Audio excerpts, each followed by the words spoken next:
let's start with the next chapter, that is enzymes. Now, just imagine that enzymes can speak and they want to describe themselves. So, how they will describe? Listen, we are the catalysis of the living world, protein in nature and in action, specific, rapid and accurate, huge in size but with small action centers, highly exploited for disease diagnosis in lab centers. So in 4 lines, enzymes are describing themselves. So let's see about the definition, classification, properties, functions of the enzymes in this chapter. Now, enzymes are the biocatalyst or the catalyst of life. Now, all of you know what do you mean by catalyst? Catalyst is defined as a substance that increases the velocity or rate of chemical reaction without itself undergoing any change in the overall process. The student-teacher relationship, we can take example that the student-teacher relationship may be a good example to understand how a catalyst works. The students often find it difficult to learn from a textbook on their own. The teacher explains the subject to the students and increases their understanding capability. It is no wonder that certain difficult things which the students take days together to understand and sometimes do not understand at all are easily learned under the guidance of a teacher. Here, the teacher acts like a catalyst in enhancing the understanding ability of students. A good teacher is always a good catalyst in students' life. So, enzymes are biocatalysts or they are catalysts of our life. So, how we can define enzymes? Enzymes may be defined as biocatalyst synthesized by living cells. They are protein in nature. All enzymes are protein in nature except RNA when it acts as a ribozyme. Or when RNA acts as an enzyme, it is called as ribozyme. But RNA is a nucleic acid. It is not a protein. So, enzymes, they are protein in nature, colloidal and thermolabile. Thermolabile means which can get easily destroyed in presence of heat. Thermolabile in character and very specific in their actions. So we can define enzymes are biocatalyst synthesized by living cells which are protein in nature, colloidal, thermolabile and specific in their action.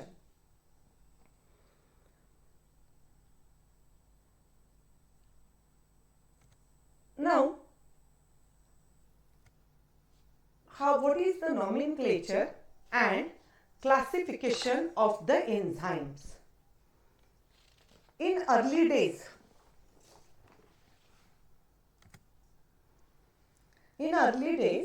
the enzymes were given names by their discoverers in an arbitrary manner. For example, if some scientist whose name is John and he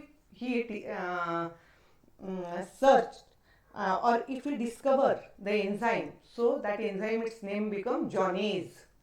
So just ASE is put as a suffix and the name become that enzyme's name. While, for example, you can understand the name pepsin, trypsin and chymotrypsin. From their name, there is no information, they convey no information about the function of the enzyme or the nature of the substrate on which they act. We can't understand anything about from their name. Sometimes the suffix ase was added to the substrate for naming the enzyme. For example, lipase. What do you mean by lipase? The enzyme which acts on a lipid, it is named as a lipase. Nuclease, the enzyme which acts on a nucleic acids. Lactase, which acts on lactose. So, there are various trivial names. These are not a very systematic name, but these are the trivial names of the enzymes which, however, fail to give complete information of enzyme reaction, that is type of reaction, cofactor requirements, etc. We can't understand from these names. So, the International Union of Biochemistry, that is IUB, it is just similar to the IUPAC, International Union of Pure and Applied Chemistry. So, IUB appointed an enzyme commission in 1961, and this committee devised some basic principle for the classification and nomenclature of enzymes. So, as per 1964 rules decided by IUB, enzymes are divided into 6 major classes. Now, these are the 6 major classes of the enzyme. Each class on its own represents the general type of reaction brought about by the enzymes of that class. So here you can see these are the 6 classes of enzymes based on the reaction they take part. First is oxidoreductase, second is transferase, third is hydrolases, then lyasase, which is also called as synthasase, then isomerase and ligasase, which is also called as synthetases. So, enzymes are mainly divided into these six major classes. Now, how to remember these names? Just remember the word OTHLIL. OTHLIL. Othlil. These are the first letter in each class and it becomes easy for you to remember. Othlil. OTHLIL. Now, oxidoreductase. First the oxidoreductase.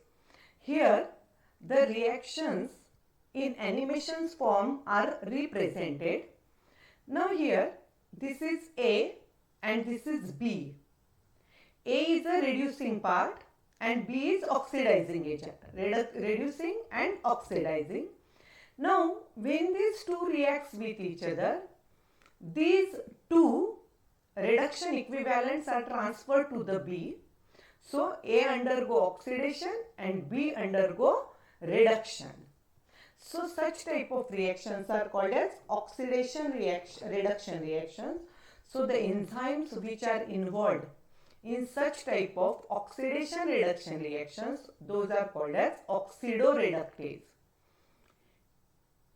A reduction gets converted into A oxidation and B oxidation is converted into B reduction because these reduction equivalents are now transferred to the B.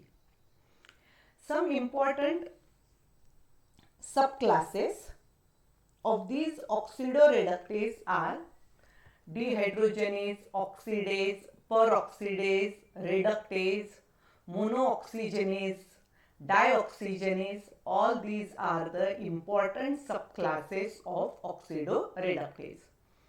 Now second is transferase. From its name you can understand that some group is transferred from one to other. Here you can see this is AB. When it reacts with C, the B part is transferred to the C. So this reaction is called as transferase, and here we get A and combination of BC. So the enzymes which take part or which catalyzes the transfer of functional group, those are called as transferase. Subclasses are carbon transferase, glycosyl transferase, amino transferase, phosphotransferase. Means based on the functional group transferred, these group subclasses are there. Then next is hydrolases. The enzymes which bring about hydrolysis of the substrates or various compounds are called as hydrolases. Now here you can see this is the AB compound. When it reacts with water, it undergo hydrolysis and there is formation of AH and BOH. So when there is a hydrolysis reaction, the enzyme which catalyzes hydrolytic reactions, those are called as hydrolases. Some subclasses of hydrolases are esterase, glycosidase, peptidases and amidases. So based on the functional group which undergo hydrolysis, all these subclasses of hydrolases are there. Then lyases.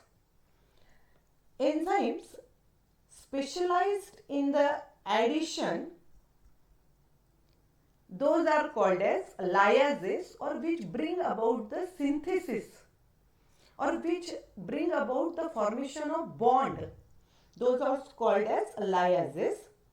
For example, see here A and B. When A and B join with each other, the enzyme which take part in the synthesis process, those are called as lyases or synthases.